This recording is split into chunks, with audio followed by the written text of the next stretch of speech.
তৈরি করে দেখাবো স্পাইসি নিমকি বা ঝাল নিমকি। আপনারা চাইলে এই নিমকিগুলো তৈরি করে বেশ কিছুদিন পর্যন্ত সংরক্ষণ করেও খেতে পারবেন। আশা করছি আপনাদের কাছে আমার আজকের এই রেসিপিটা ভালো লাগবে। তো চলুন দেখে নেওয়া যাক কিভাবে তৈরি করতে হয়। এর জন্য এখানে একটা মিক্সিং বোলের মধ্যে আমি নিয়ে নিচ্ছি মেজারমেন্ট কাপের 2 কাপ পরিমাণ ময়দা। চেষ্টা করবেন ময়দাই নেওয়ার জন্য, এতে করে নিমকিটা বেশি ভালো হয়। এখন এর মধ্যে আমি দিয়ে দিচ্ছি প্রায় 2 চা চামচের মতো লবণ, দিয়ে দিচ্ছি 1 টেবিল চামচ পরিমাণ চিলি ফ্লেক্স বা শুকনো মরিচের গুঁড়া। আর এই চিলি ফ্লেক্সটাই নিমকিটাকে একটু আলাদা করে তুলবে। দিয়ে দিচ্ছি এখানে আমি 1 চা চামচ থেকে একটু বেশি কালো জিরা।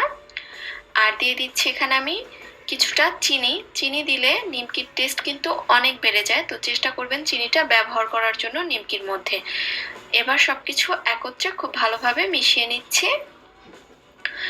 এখন এর মধ্যে আমি দিয়ে দিচ্ছি 4 টেবিল চামচ পরিমাণ রান্নার রেগুলার তেল। আপনারা চাইলে এখানে ঘি অথবা বাটারও ইউজ করতে পারবেন।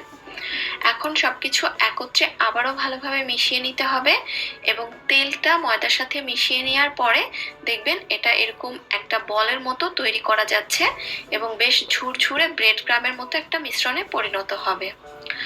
এবার এর মধ্যে আমি অল্প অল্প করে নরমাল তাপমাত্রার পানি দিয়ে একটা টাইট ডো তৈরি করে নিব। পানিটা একবারে না দিয়ে অল্প অল্প করে দিবেন, এতে করে ডোটা পারফেক্ট হবে। ডোটা এরই মাঝে তৈরি হয়ে গিয়েছে, দেখতেই পাচ্ছেন যথেষ্ট টাইট হয়েছে। নরমাল রুটি বা পরোটার খামির থেকে এই ডোটা একটুখানি টাইট হবে, আর এতে করেই নিমকিটা পারফেক্ট হবে। আমার ডোটা মেখে নেওয়া হয়ে গিয়েছে। এবার এই ডোটাকে আমি একটা কাপড় দিয়ে ঢেকে রাখছি একটা সাইডে 15 মিনিটের জন্য। এতে করে এই ডোটা সেট হয়ে যাওয়ার জন্য একটু সময় পাবে। তো ফিরে আসছি 15 মিনিট পরে। এই তো এরই মাঝে 15 মিনিট হয়ে গিয়েছে আর ডোটাও বেশ কিছুটা সেট হয়ে গিয়েছে।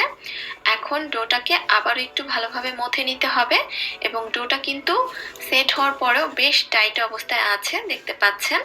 এইরকম টাইট করে মূলত একটা ডো তৈরি করে নিতে হবে।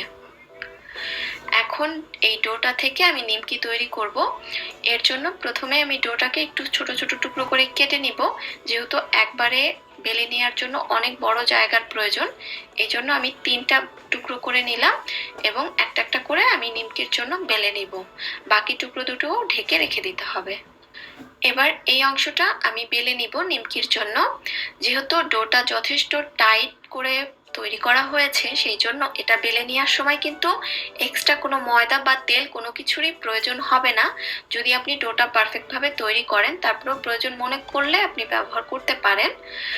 এই রুটিটাকে পাতলা করে বেলে নিতে হবে। নর্মাল রুটি আমরা যেরকম পাতলা খেয়ে থাকি সেই রকম করে, পরোটার মতো মোটা করে বেলা যাবে না। আমি আপনাদেরকে একটু দেখিয়ে দিচ্ছি, দেখেন বেশ পাতলা করেই বেলে নিতে হবে।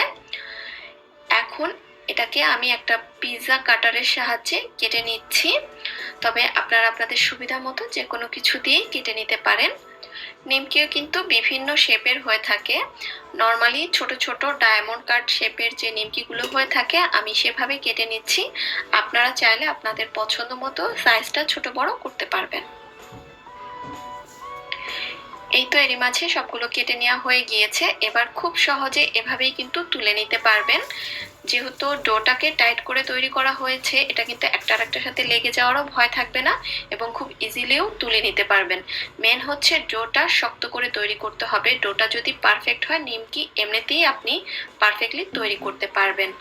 আমি এভাবে সবগুলো তুলে চলে যাব ভেজে নেওয়ার জন্য।